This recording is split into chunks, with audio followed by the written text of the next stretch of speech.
ำขายทำเอา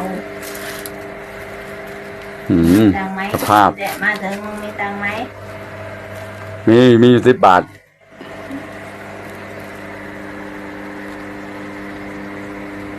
เฮ้ยปิดไปแล้วกูไปนอนเฮ้ยดูกางเกงใส่ด้วยกูไม่ได้ใส่นะมึงจะดูอะไร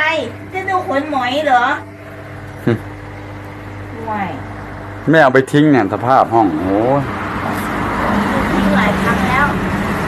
กูทำเรียบร้อยหมดแล้วอยู่ได้ไงวะเป็นแบบนี้กูไม่รู้เหมือนกันไปดูได้ยังไงอย่างนี้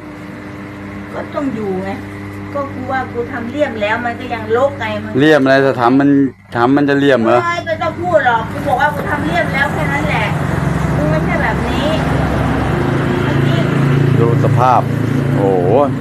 ขอตังค์ซื้อหวานเย็นหน่อยดิไม่มีอ่ะมึงมาถ่ายอะไรกูไม่ได้ถ่ายไอ้หนึ่งกูจะออกไปยุ่งอะไร